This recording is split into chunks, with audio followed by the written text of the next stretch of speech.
Welcome to the Backyard Professor videos.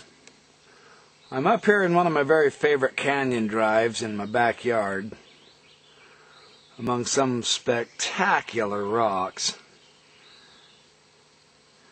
I believe I'm going to do a video on the Son of Man. It has a unique relationship with the Council of the Gods, to be sure.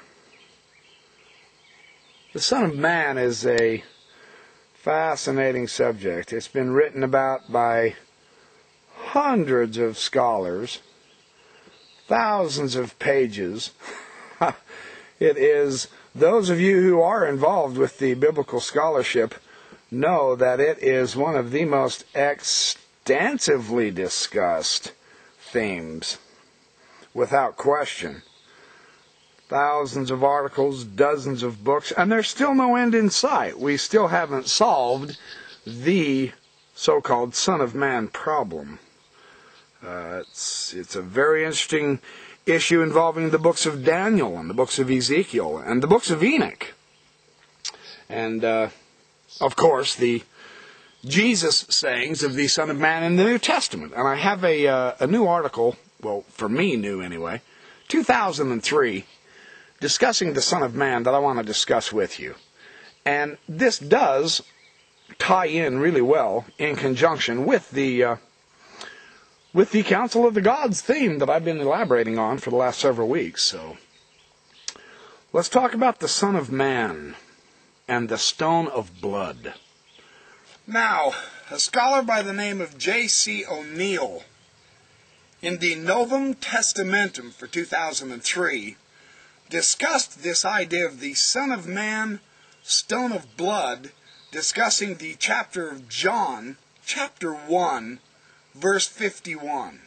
It's an extremely interesting study because in his article he puts together several different biblical themes that I think are extremely fascinating. How he takes a loose end here, and a loose end from there, and a loose end from here, and he ties it all together into a theme of pretty serious importance about the Son of Man and the identification of the Son of Man, and the activities that the Son of Man would be involved in, and the various symbolisms involved with the Son of Man. And I love articles like this because of just that reason. What he does is because of the various scriptures that he pulls together to elaborate on this theme, and the various Jewish traditions and the old legends from the Old Testament, it gets you jumping back into the scriptures.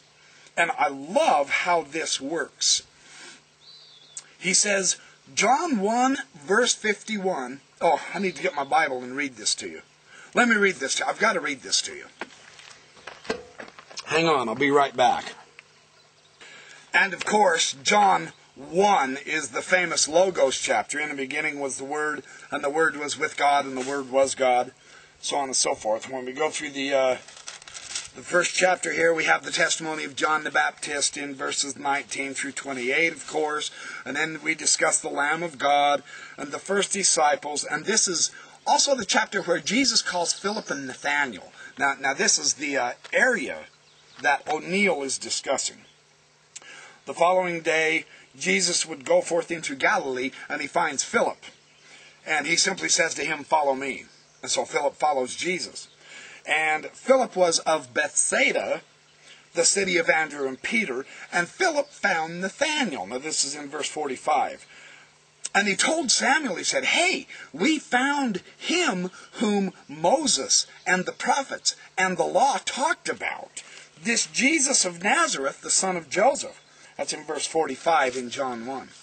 And Nathanael came to him. Now see, this is the this next verse, verse 46.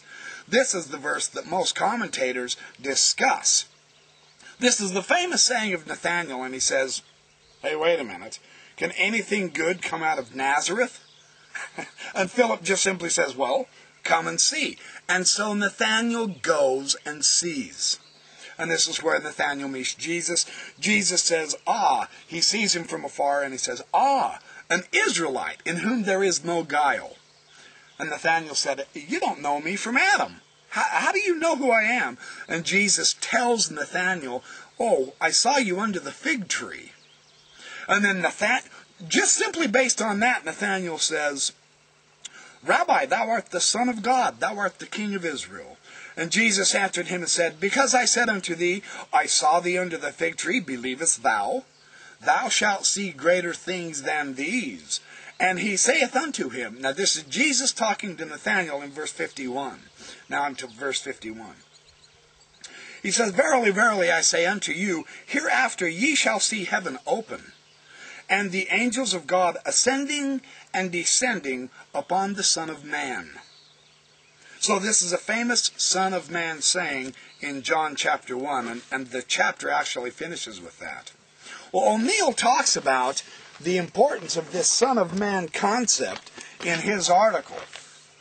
Son of Man, stone of blood, John 1:51. And I think how he does this is extremely interesting. O'Neill is using as the basis of his research a study by Jerome H. Neri, the Jacob allusions in John 1:51. This is out of the Catholic Biblical Quarterly, number 444 for 1982. Neri's article goes into some really nice exegetical and linguistic analysis of why the scholars consider this verse 51 to be a separate addition, a redaction is what the scholars call it, onto the story. Because it's actually an allusion to Jacob's ladder. It's an allusion to Jacob's dream at Bethel when he wrestled with God and had his name changed from Jacob to Israel. And the details that Neri discusses is just really good. He's one of the better biblical scholars. But if you can get this, the Catholic Biblical Quarterly for 1982, Neri's article is good. I'm going to focus on O'Neill's article because O'Neill brings about some information. He kind of sums up Neri's ideas and then pulls other information together that I really like. Okay, I'm going to have to take off my hat so that you can see my ugly, beautiful face. It's just something you guys are going to have to get used to living with. You think you have it rough? I have to wake up to this face every morning. Yeah, you only have to see me once a week, so count your blessings.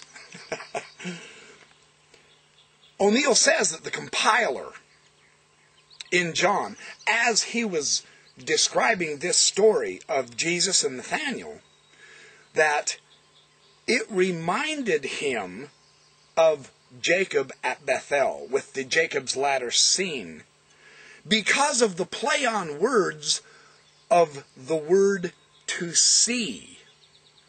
Jesus saying, oh, because you see this, you see me tell you who you are, you believe, well, you're going to see greater things than these.